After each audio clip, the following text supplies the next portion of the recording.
এই আন্দোলন কি শুধু ছাত্ররাই করেছে? ছাত্র তরুণরাই জীবন দিয়েছে? আমি কারাগারে যাওয়ার পথে প্রিজন ভ্যানে দেখেছি পানি বেচে, হকার বাসে যে পানি বেচে, ডিম বেচে, ওই আপনার মাছের বাজারে যাত্রাবাড়িতে কাজ করে, তারা এই সিনাতে গুলিবিদ্ধ হয়েছে, হাঁটুতে গুলিবিদ্ধ হয়েছে, কেটে গিয়েছে, সেগুলো চিকিৎসা করতে এসেছিল হসপিটালে। সেখান থেকে ডাক্তাররা তাদেরকে ধরিয়ে দিয়েছিল। আমরা যেটা বলেছিলাম, এই যে স্বাস্থ্যের ডিজি হিসেবে একজনকে অ্যাপয়েন্টেড করেছে রুবায়েদ আমিন নামে, এই সরকারের সুবিধাভোগী চাটুকার দালাল। আমি একাধিকবার ডাকসুর বিপি আউটর ঢাকা বিশ্ববিদ্যালয়ের ছাত্র, আমরা রক্তাক্ত হয়ে ঢাকা মেডিকেলের চিকিৎসা নিতে গিয়েছিলাম, সেখানেও আমাদের উপরে হামলা করেছিল।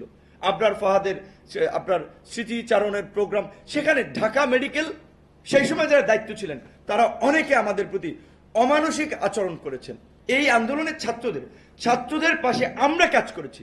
বিএনপি, জামাত, হেফাজত ইসলাম, আমি নিজে যোগাযোগ করেছি, আমাদের আরো রাজনৈতিক ফেলোরা যোগাযোগ করেছে। আমাকে কেন 18 তারিখ তুলে নিয়েছে? 18 তারিখ রাতে একজন হেফাজতের নেতা আমার বাসায় এসে মিটিং করেছে। বিএনপির মহাসচিব মির্জা ফখরুল ইসলাম আলমগীর সাহেবের সাথে আমির খসরু মাহমুদ সাহেব, জহিরুদ্দিন স্বপন সহ তাদের সাথে আলোচনা করেছি ওভার ফোনে, because there is no option. আমাদেরকে ফাইনাল রিস্ক নিতেই হবে জামাতের নেতাদের সাথে, যে এই আন্দোলনকে পলিটিক্যালি সব ধরনের সাপোর্ট দিতে হবে, কোনো ব্যানার থাকা যাবে না, ছাত্রদের নেতৃত্বে জাতিকে সংগঠিত করতে হবে। আমরা সেভাবে কাজ করেছি। কাজেই এখানে পলিটিক্যাল পার্টিগুলোর কন্ট্রিবিউশন, আপনারা তাদেরকে ধন্যবাদ দিবেন না, তাদের কথা স্মরণ করবেন না? এই ছাত্রদের পাশাপাশি আপনি দেখেন মৃতের সংখ্যা থেকে শুরু করে আহতদের সংখ্যা, সাধারণ মানুষ, একেবারে সাধারণ মানুষ, ছাত্র জনতা, শ্রমিক, তাদের সংখ্যাটাই বেশি। তো পিনাকিতে যেটা বলছেন, অবশ্যই তার সাথে এখানে আমি যেটা বলছি, এই জায়গাগুলোতে আমরা একমত যে এখন পর্যন্ত শুধু লিপ সার্ভিস আমরা দেখেছি, এখন পর্যন্ত আহতদের একটা সঠিক তালিকা হয় নাই, নিহতদের একটা সঠিক তালিকা হয় নাই। এই গভর্নমেন্টের তো প্রথম কাজ ছিল আহতদের একটা তালিকা করা, কোন হসপিটালে কে চিকিৎসা নিচ্ছে তার একটা ডেটা তৈরি করা, কারা কোথায় নিহত হয়েছে। আবু সাইদ আমাদের ছাত্র বন্ধু ভাই, তার মৃত্যু সমগ্র জাতি তথা বিশ্ববাসীকে কাঁদিয়েছিল। মারা কি শুধু আবু সাইদ একজন গিয়েছে? আমরা আবু সাইদকে গ্লোরিফাই করছি, একজন রিক্সাওয়ালা যিনি মারা গিয়েছেন, একজন সবজি বিক্রেতা যিনি মারা গিয়েছেন, তার জীবনের কোনো মূল্য নাই, তার বিষয় নিয়ে আমরা কতটুকু কথা বলছি। সেই মুক্তিযুদ্ধের সেই গানের মধ্যে যে হয়তোবা তোমাদের কথা ইতিহাসে লেখা রবে না, তো সেরকম ভাবে অনেকের কথা আমরা ভুলে যাচ্ছি। আমি আরো একটি কথা আক্ষেপ নিয়ে বলেছিলাম যে কিছু আগে আমি দুজন ছাত্রের জানাজায় গিয়েছিলাম শহীদ মিনারে, 500 মানুষ দেখি নেই সেদিন জানাজায়। সেখানে ছাত্র নেতৃবৃন্দ ছিল, অ্যাডভাইজাররা ছিল, আমি গিয়েছিলাম, আমাদের ওই দিন একজন উপদেষ্টার সাথে মিটিং করেছিল। তো এত তাড়াতাড়ি আমরা তো ভুলে গেছি তাদেরকে, এখনই আমাদের মন থেকে তারা হারিয়ে যাচ্ছে। আমরা বলছি তরুণরা রাষ্ট্র সংস্কার করবে, রাষ্ট্র মেরামত করবে, নিউ পলিটিক্স সামনে আনবে, নিউ ডিসকোর্স তৈরি হবে। কোথায়? এই দেশের তরুণরা 71 এনেছিল, 90 এসেছিল, তরুণরা মূল্যায়িত হয় নাই। কাজে আগামীতে মূল্যায়িত হবে কিনা আমি সেটা জানি না, বরঞ্চ তরুণদেরকে বারবার ফেলে দেওয়ার, সাইজ করার চেষ্টা করা হয়, সামনেও হবে, আমি অ্যাডভান্স বললাম।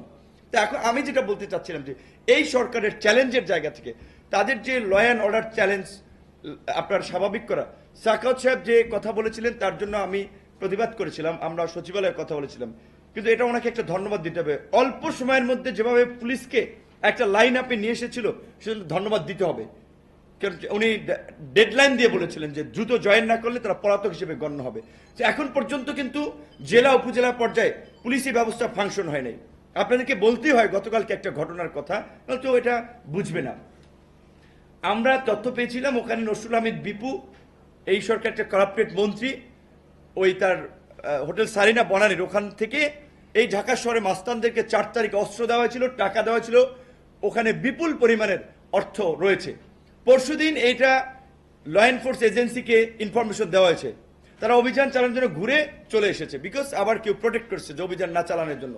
গতকালকে আমরা গিয়েছিলাম, সেখানে পুলিশ গিয়ে অভিযান চালাচ্ছে না, বলছে তাদের ম্যাজিস্ট্রেট লাগবে।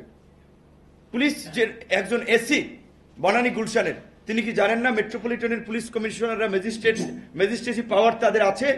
র্যাব এসেছে, র্যাবের কমান্ডিং উইং এর কমান্ডিং অফিসার এসেছেন, তিনি একই কথা বলছেন যে ম্যাজিস্ট্রেট লাগবে।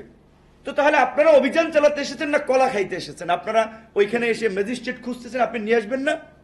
আপনি ফ্লোরে ঢুকবেন, সেই ফ্লোর যদি ভাঙা লাগে সেখানে যে ম্যাটেরিয়ালস আপনার যে ইকুইপমেন্টস লাগবে সেগুলো আপনি নিয়ে আসবেন না?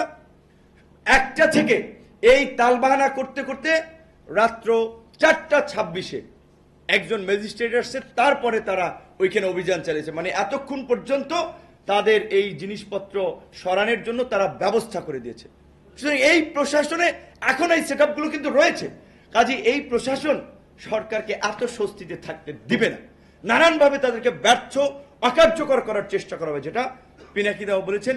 আমি ওইখানে একমত হতেছি যে এইখানে যে এই সরকারকে অবশ্যই ডক্টর ইউনূসের প্রশ্নে আমাদের আনকন্ডিশনাল শতভাগ সাপোর্ট রয়েছে, কিন্তু ডক্টর মোহাম্মদ ইউনূস শুধুমাত্র গভর্নমেন্টকে একা লিড করতে পারবেন না, তার যদি একটা ইফিসিয়েন্ট টিম না হয়।